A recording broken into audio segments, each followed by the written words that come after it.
Alors, il y a beaucoup de questionnements comme ça qui les gens se sont interrogés et ils nous ont fait part de leurs inquiétudes. Et dans mon comté, moi, Monsieur le Président, c'est 74 du territoire qui est agricole. C'est beaucoup, là.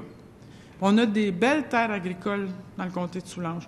Alors, il faut vraiment faire attention à ce que nous prenons comme décision. Alors, la MRC nous a fait part de plusieurs préoccupations, dont le partage de l'analyse des risques du pipeline ainsi que les activités d'infrastructure sous-jacentes situées sur le territoire de la MRC aux autorités responsables de la sécurité civile. Finalement, ce qu'ils veulent, c'est qu'il y ait un meilleur arrimage, meilleur partage des plans d'intervention d'urgence, une mise à jour détaillée. Bref, ils voulaient même une pratique pour faire en sorte que, s'il arrivait quelque chose, qu'on soit prêt à intervenir rapidement puis éviter que des situations malheureuses se perpétuent dans le temps et que ce soit trop long pour agir. Ils voulaient aussi, à la MRC, ils nous ont beaucoup entretenu là-dessus. Moi, j'ai été beaucoup entretenu là-dessus par les citoyens de mon comté.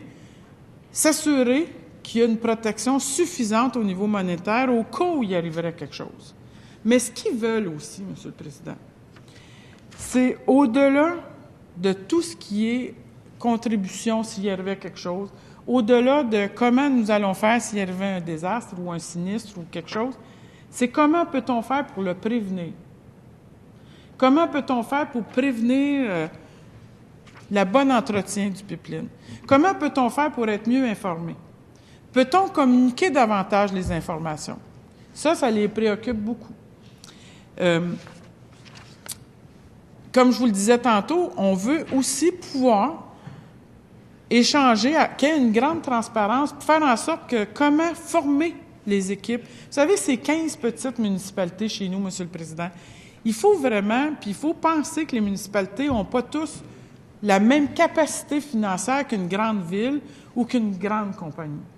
Alors, il faut faire en sorte d'optimiser les ressources et de voir qu'est-ce qui est le plan d'urgence et faire en sorte que tous les gens se sentent concernés, contribuent à la hauteur de leur capacité, mais il faut aussi faire en sorte que la compagnie puisse soutenir les municipalités et travailler en collaboration avec les municipalités pour faire en sorte que tout soit optimal et efficace.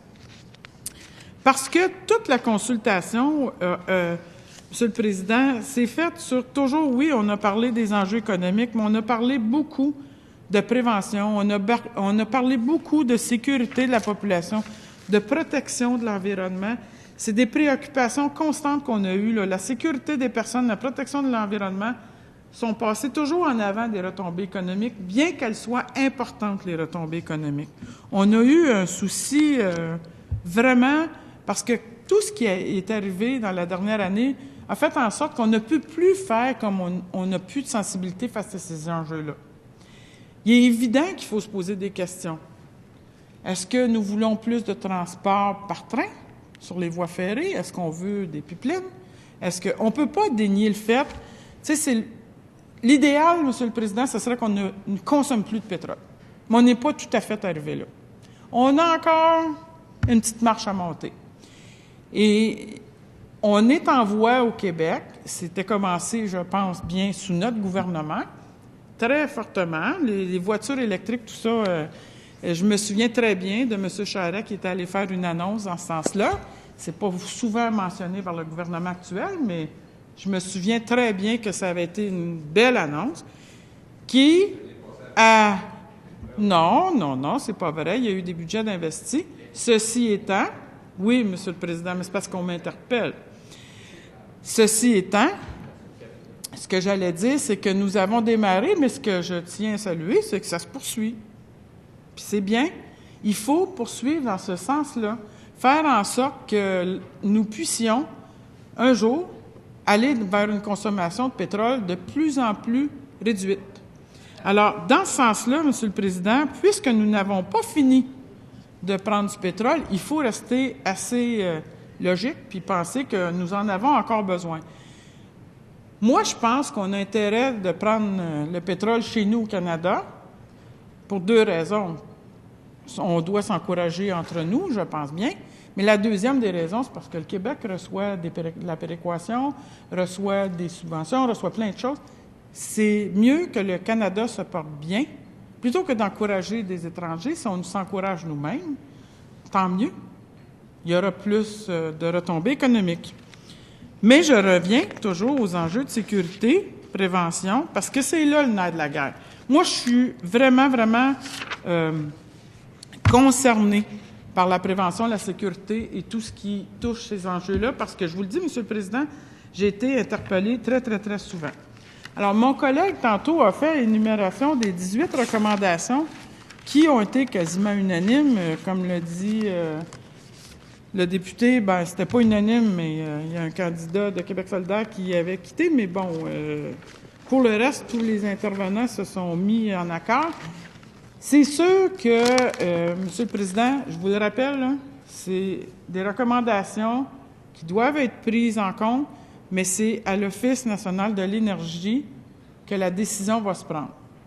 Je suis déçue qu'on n'ait pas pu faire ce travail-là avant, puis aller là-bas comme une force, comme l'Ontario l'a fait, puis aller déposer nos recommandations.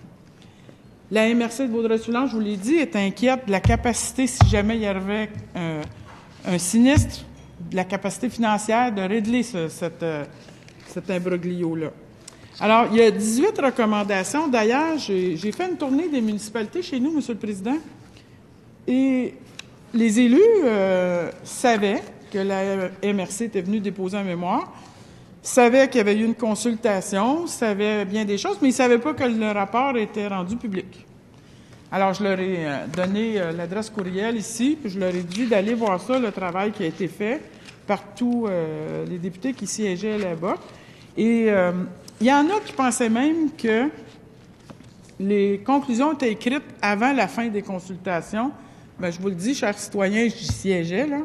Puis il n'y a personne qui a écrit les conclusions du rapport avant que les consultations ne soient terminées. Et ça a été un travail d'équipe que de s'asseoir, tous les parlementaires, toutes formations politiques confondues, et faire en sorte que ces recommandations-là s'écrivent et puissent être entendues. Alors, il y en a qui concernent directement la MRC de Vaudreuil-Soulanges dans les recommandations. Il y a des préoccupations qui concernent la MRC de Vaudreuil-Soulanges. Et notamment, à l'item, la recommandation 5, nous avons recommandé d'exiger de la compagnie Enbridge qu'elle ait un plan de garantie financière suffisant pour couvrir tous les dégâts en cas de sinistre, incluant, ça n'avait pas été demandé, après la cessation de l'opération de l'oléoduc 9B. Parce que savez-vous quoi, M. le Président? On nous a dit en commission parlementaire que l'oléoduc pouvait avoir une durée de vie de 70 ans. J'ai posé la question parce que là, il y a 37 ans. Je sais combien de temps ça vit, un oléoduc? Là, on m'a dit que ça dépendait de l'entretien, du type d'entretien qui était fait, tout ça, puis que c'était bien entretenu, puis que ça pouvait vivre 70 ans. Bon, j'ai dit OK. Alors, ce qu'on a pensé, tous les parlementaires, c'est de s'assurer que si un jour, Enbridge décide de fermer l'oléoduc, bien, il va falloir qu'ils en disposent de leur oléoduc et faire en sorte qu'il y ait une garantie financière s'il y arrivait des dommages après. Parce que c'est bien beau pendant que le pétrole coule dedans, là, puis qu'on va l'inverser, mais c'est... Quoi que je dis, on va l'inverser, c'est pas nous. C'est Enbridge qui va le faire avec l'autorisation de l'Office national de l'énergie au fédéral. Ensuite, il y a une recommandation, la 9e, qui dit que Enbridge soutienne financièrement les municipalités pour la mise à niveau des équipements associés aux interventions d'urgence liées à l'oléoduc 9B. Bien ça, M. le Président, ça faisait mon affaire parce que, comme je vous le disais tantôt, des petites municipalités n'ont pas les moyens de soutenir des gros équipements de sécurité. Ensuite, je vous ai parlé du partage d'informations. Bien ça, c'était notre recommandation 10, puis je vous la relis. Qu'Enbridge partage les informations relatives au plan d'urgence, assure la formation en continu des intervenants de première ligne et renforce la concertation avec les municipalités et le gouvernement du Québec et tiennent annuellement des exercices de simulation. C'est exactement ce que la MRC veut. C'est exactement dans cette lignée-là que les élus ont fait comme recommandation. Je suis particulièrement contente, M. le Président, Il y a une des recommandations qui a été soumise par mon collègue de Laurier-Dorion, qui était une unité de vigilance. Et ça, c'est à force de discussion, on est arrivé à ça, parce que pour faire en sorte que les gens se concertent sur le terrain, il faut d'abord que ça se concerte à l'étage supérieur pour redescendre ça directement sur le plancher. Et dans cette unité de vigilance, son mandat, ce serait d'assurer que l'information relative à la sécurité de l'oléoduc, à la protection de l'environnement, soit transmise à tous les acteurs directement concernés par le renversement du flux de la canalisation. Alors, l'unité de vigilance serait formée de représentants d'Enbridge, du gouvernement fédéral, de préférence l'Office national de l'énergie, en l'occurrence parce que c'est eux qui sont concernés, du ministère du Développement durable, de l'Environnement, de la Faune et des Parcs, du ministère des Ressources naturelles, le ministère des Affaires municipales et un auquel je tenais beaucoup, Monsieur le Président, ministère de l'Agriculture, des Pêcheries et de l'Alimentation. Comme je vous le disais tantôt, 74 des terres chez nous, la superficie du comté est agricole. On a aussi, comme je vous ai dit, on parlait beaucoup d'eau. Alors, il y a des recommandations en ce sens-là ici. Et il y en a 18 recommandations. Et nous, ce qu'on disait, la conclusion, c'est qu'il faut que l'ensemble des conditions mentionnées, il faut que la Commission recommande que la réalisation du projet se fasse moyennant que l'ensemble des conditions qu'on a déposées soient respectées. Mais la 16e recommandation, Monsieur le Président, concerne directement, justement, ce qu'on parle quand je parle des cours d'eau. On recommande que Enbridge mette en place des mesures particulières de protection au point de traverse des cours d'eau, par exemple des vannes manuelles et automatisées, parce qu'on a appris qu'il n'y avait pas des vannes manuelles et des vannes automatisées partout, en amont de chaque traverse de cours d'eau. C'est hyper important, Monsieur le Président. 2 millions de personnes, c'est pas juste dans Soulanges, je vous rassure, on n'a pas ça chez nous. Ça touche l'île de Montréal, ça touche le comté de Vaudreuil, ça touche mon comté, ça touche le comté d'Argenteuil. Bref, on parle de beaucoup de personnes qui seraient dans le trouble si les travaux, il y arrivait un malheur qui aurait des conséquences. On a aussi demandé à ce que, si c'était possible, qu'il y ait des retombées locales, tant qu'à faire, contribuons dans la communauté.